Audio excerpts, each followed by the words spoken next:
ಮತ್ತೆ ದಿಲ್ಲಿ ಅಂಗಳ ತಲುಪಿದ ಬಿಜೆಪಿಯ ಬಣಬಡಿದಾಟ. ದೆಹಲಿಯಲ್ಲೇ ಬೀಡು ಬಿಟ್ಟಿದ್ದಾರೆ ಯತ್ನಾಳ್ ಅಂಡ್ ವಿಜಯೇಂದ್ರ ಟೀಮ್. ಮತ್ತೆ ಡೆಲ್ಲಿ ಅಂಗಳ ತಲುಪಿದ್ದಾರೆ ಬಿಜೆಪಿಯ ಬಣಬಡಿದಾಟದ ಒಂದು ಟೀಮ್. ದೆಹಲಿಯಲ್ಲೇ ಬೀಡು ಬಿಟ್ಟಿದ್ದಾರೆ ಯತ್ನಾಳ್ ಅಂಡ್ ವಿಜಯೇಂದ್ರ ಟೀಮ್. ಇಬ್ಬರು ಕೂಡ ಇವತ್ತೇ ಬೀಡು ಬಿಟ್ಟಿದ್ದಾರೆ. ಹೈಕಮಾಂಡ್ನ ಭೇಟಿ ಮಾಡಿ ಯಾವೆಲ್ಲ ವಿಚಾರಗಳಿಗೆ ಸಂಬಂಧಪಟ್ಟಂತೆ ಚರ್ಚೆ ಮಾಡಬೇಕಂತ ನಿರ್ಧಾರ ಕೂಡ ಮಾಡಿರುವಂಥದ್ದು. ಇದಕ್ಕೆ ಸಂಬಂಧಪಟ್ಟಂತೆ ಅಪ್ಡೇಟ್ಸ್ ಬರಬೇಕಾಗುತ್ತೆ. ನವದೆಹಲಿಯ ಕರ್ನಾಟಕ ಭವನದಲ್ಲಿ ಯತ್ನಾಳ್ ಬಣದ ಮೀಟಿಂಗ್. ಹೈಕಮಾಂಡ್ ಅಂಗಳ ತಲುಪಿದ್ದಾರೆ ಇವತ್ತು ಯತ್ನಾಳ್ ಬಣ ಮತ್ತು ವಿಜಯೇಂದ್ರ ಕೂಡ.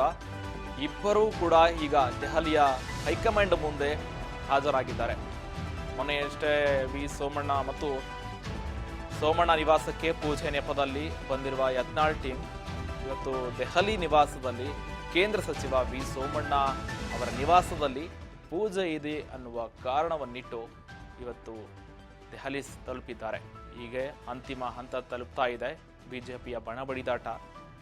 ಯತ್ನಾಳ್ ಬಣ ಮತ್ತು ವಿಜಯೇಂದ್ರ ಕೂಡ ರಾಜ್ಯಾಧ್ಯಕ್ಷ ಪಟ್ಟಕ್ಕಾಗಿರ್ಬೋದು, ಮುಂದಿನ ಸಿಎಂ ಆಗಿರ್ಬೋದು, ಮುಖ್ಯವಾಗಿ ಈಗ ಬಿಜೆಪಿಯ ರಾಜ್ಯಾಧ್ಯಕ್ಷ ಪಟ್ಟಕ್ಕಾಗಿ ಚುನಾವಣೆ ನಡೀಬೇಕಾಗಿದೆ. ಈಗ ಯತ್ನಾಳ್ ಅವರು ಕೂಡ ಈ ಚುನಾವಣೆಯಲ್ಲಿ ಪಾರ್ಟಿಸಿಪೇಟ್ ಮಾಡ್ತೀನಿ, ನಾನು ಕೂಡ ಬಿಜೆಪಿಯ ಅಧ್ಯಕ್ಷ ಸ್ಥಾನಕ್ಕೂ ನಾನು ಕೂಡ ಅರ್ಹ ಮತ್ತು ಸಿಎಂ ಸ್ಥಾನಕ್ಕೂ ನಾನು ಕೂಡ ಅರ್ಹ ಅಂತ ಈಗಾಗಲೇ ಹೇಳಿಕೆ ಕೊಟ್ಟಿದ್ದಾರೆ ಯತ್ನಾಳ್.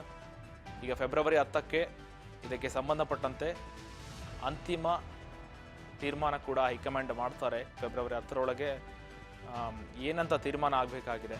ಈಗ ಹೈಕಮಾಂಡ್ ಅಂಗಳಕ್ಕೆ ಇಬ್ಬರು ನಾಯಕರು ಕೂಡ ತಲುಪಿದ್ದಾರೆ, ಎರಡು ಬಣದ ನಾಯಕರು. ವಿ ಸೋಮಣ್ಣ ಅವರ ನಿವಾಸದಲ್ಲಿ ಪೂಜೆಯ ನೆಪವನ್ನಿಟ್ಟು ಈಗ ಎಲ್ಲ ನಾಯಕರು ಕೂಡ ಸೇರ್ತಾ ಇದ್ದಾರೆ ದೆಹಲಿಯಲ್ಲಿ. ಎರಡು ಕಡೆ ಬಣಬಡಿದಾಟ ಜೋರಾಗಿರುವ ಹಿನ್ನೆಲೆಯಲ್ಲಿ ಈಗ ಹೈಕಮಾಂಡ್ ಕೂಡ ಒಂದು ಕಡೆ ವಿಜಯೇಂದ್ರಗೆ ಬುಲಾವ್ ಮಾಡಿದೆ, ಇನ್ನೊಂದು ಕಡೆ ಯತ್ನಾಳ್ ಅವರು ಕೂಡ ಪೂಜೆ ನೆಪದಲ್ಲಿ ಹೋಗ್ತಾ ಇದ್ದಾರೆ. ಇಬ್ಬರು ಕೂಡ ಹೈಕಮಾಂಡ್ ಅಂಗಳದ ಮುಂದೆ ತಲುಪಿದ್ದಾರೆ. ಹೈಕಮಾಂಡ್ ತೀರ್ಮಾನ ಮಾಡಬೇಕಾಗುತ್ತೆ. ಈಗ ರಾಜ್ಯದಲ್ಲಿ ಭುಗಿಲೆದ್ದಿರುವ ಬಣಬಡಿದಾಟ. ಒಂದು ಕಡೆ ದೆಹಲಿಯಲ್ಲಿ ಬಿಜೆಪಿ ಗೆದ್ದಿದೆ, ಸಂಭ್ರಮದಲ್ಲಿ ಎಲ್ಲಾ ನಾಯಕರು ಇರುವ ಬೆನ್ನಲ್ಲೇ ಈಗ ರಾಜ್ಯ ಬಿಜೆಪಿಯ ಎದ್ದಿರುವ ಭುಗಿಲೆದ್ನ ಈಗ ಯಾವುದೇ ಕಾರಣಕ್ಕೂ ಹೀಗೆ ಬಿಟ್ಟರೆ ಇದು ದೊಡ್ಡದಾಗುತ್ತೆ ಅನ್ನುವ ಹಿನ್ನೆಲೆಯಲ್ಲಿ ಈಗ ಹೈಕಮಾಂಡ್ ಕೂಡ ಬುಲಾವ್ ಮಾಡಿದೆ. ದಕ್ಷಿಣ ಭಾರತದಲ್ಲಿ ಮೊದಲಿಗೆ ಬಿಜೆಪಿ ಕಂಡಿದ್ದೇ ಕರ್ನಾಟಕದಲ್ಲಿ. ಈಗ ಕರ್ನಾಟಕದಲ್ಲೇ ಬಿಜೆಪಿ ಮರೆಯಾಗ್ತಾ ಇದೆ. ಹೀಗೆ ಬಿಟ್ಟರೆ ಇದು ತುಂಬ ದೊಡ್ಡದಾಗುತ್ತೆ ಅಂತ ಈಗ ನಾಯಕರು ಕೂಡ ಎಲ್ಲ ನಾಯಕರನ್ನ ಕರೆದು ಒಂದು ತೀರ್ಮಾನಕ್ಕೆ ಬರಬೇಕಾಗಿದೆ. ಡೆಲ್ಲಿ ಅಂಗಳದಲ್ಲಿ ತಲುಪಿದ್ದಾರೆ ಎಲ್ಲ ನಾಯಕರು.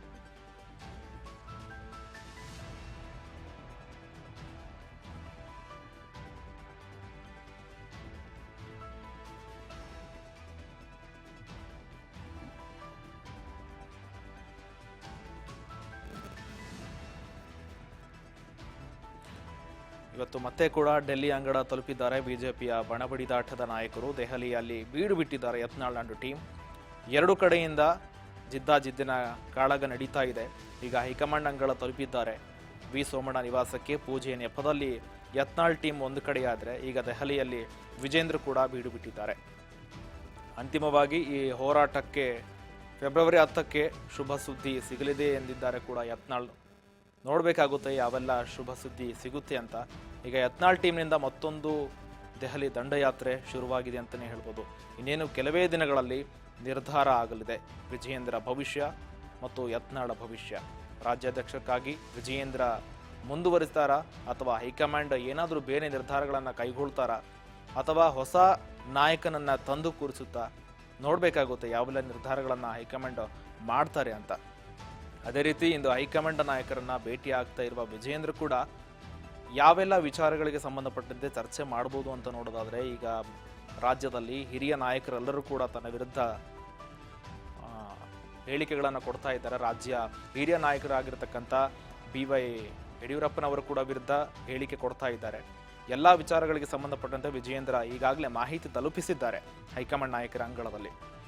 ಈಗ ದೆಹಲಿಯಲ್ಲಿ ಈಗ ವಿಜಯೇಂದ್ರ ಮತ್ತು ಯತ್ನಾಳ್ ಇಬ್ಬರು ಬಣದ ನಾಯಕರು ಕೂಡ ತಲುಪಿದ್ದಾರೆ.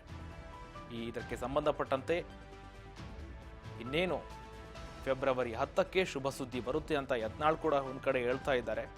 ವಿಜಯೇಂದ್ರ ಕೂಡ ಮೊದಲಿಗೆ ತಲುಪಿದ್ದಾರೆ. ಒಂದು ಕಡೆ ನೋಡೋದಾದ್ರೆ ಯತ್ನಾಳ್ಗೆ ಹೈಕಮಾಂಡ್ ನಾಯಕರ ಬೆಂಬಲ ಇದೆ ಅಂತಾನೆ ಹೇಳ್ಬೋದು. ಈಗ ಒಂದು ಕಡೆ ಹಿರಿಯ ನಾಯಕರು, ನಮಗೆ ಅನುಭವ ಜಾಸ್ತಿ ಇದೆ ಅಂತ ಒಂದು ವರ್ಗದ ನಾಯಕರು, ಒಂದು ಕಡೆ BY ಯಡಿಯೂರಪ್ಪನವರ ಪುತ್ರ ವಿಜಯೇಂದ್ರ ಅವರಿಗೆ ಹೈಕಮಾಂಡ್ನ ಸಪೋರ್ಟ್ ಇದೆ. ನೋಡೋದಾದ್ರೆ ಅವ್ರನ್ನ ಅಧ್ಯಕ್ಷ ಮತ್ತು CM ಸ್ಥಾನದಿಂದ ಕೆಳಗಿಳಿಸಿದ ಮರುಕ್ಷಣವೇ ಬೊಮ್ಮಾಯಿ ಅವರ ಅಧಿಕಾರಕ್ಕೆ ಏರ್ತಾರೆ. ಇದಾದ ಬಳಿಕ ಈಗ ವಿಜಯೇಂದ್ರ ಅವರು ವಿರುದ್ಧ ಸೆಣಸಾಡ್ತಾ ಇದ್ದಾರೆ.